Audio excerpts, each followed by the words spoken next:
జీవితంలో ఎదగడం అంటే మనం సంపాదించుకున్న ఆస్తులు కాదు, మనతో పాటు ఉండే మనుషులు ఎప్పటికీ మనతోనే ఉండడం.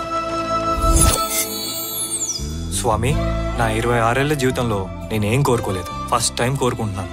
ఇంతకీ ఏం కోరుకున్నావు నాయనా?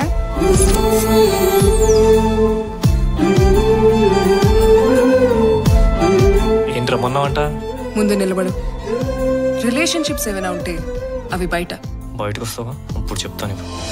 యువరాణి యువరాణి నువ్వు, నా కలల యువరాణి నువ్వు, నీలాంటి అరుదైన నిన్ను చూసుకుందా వరమల్లె కలిసాను. ఏ మాటగానే బావా, అమ్మాయి కత్తెలా ఉన్నా.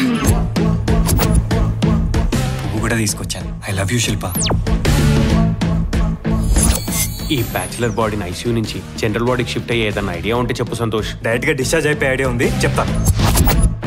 ఇప్పటి వరకు మీరు ఎక్కడెక్కడో వెతికారు, కానీ మీ చుట్టూ ఉన్న వాళ్ళని చూడడం మర్చిపోయారు సార్. నా శాటిలైట్ కి సిగ్నల్ అందుతుంది సంతోష్.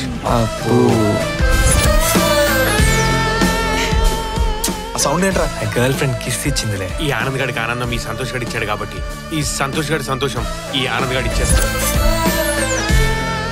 ఒంటరిగా ఇలా ఎన్నాలని ఉండగలడు? నీ వయసు ఎంత? 30. జిఎస్టీ యాడ్ చేసుకొని చెప్పు. ఈ పార్టీకి నీకు మ్యాటర్ అర్థమైంది అనుకుంటా. ఇది మీ వందో పెళ్ళ? చేసేదెవరు, చేయించేదెవరు? కేవలం మనం నిమిత్త మాత్రులు. గొర్రె బిడ్డ. Thank you. అయినా నా ఆనందం కన్నా ఆయన మంచితనం, ఆయన పరువు ఎక్కువైపోయి. ఫర్ ద ఫస్ట్ టైం మన రిలేషన్షిప్ లో నాకు ఇన్సెక్యూరిటీ వస్తుంది, అది కూడా నీ వల్ల. వాళ్ళకి పొలాలున్నాయి అమ్ముకోవడానికి, కానీ నా దగ్గరే ఉంది ఈ తల తాకట్టు పెట్టడం తప్ప. అయితే ఆ తలే తాకట్టు పెట్టండి.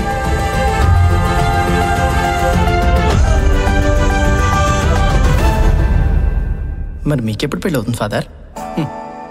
చెప్పులు కుట్టేవాడికి చెప్పులుంటాయా? పెళ్ళిళ్ళు చేసేవాడికి పెళ్ళిళ్ళు అవుతాయా? అంతా ప్రభుదయ.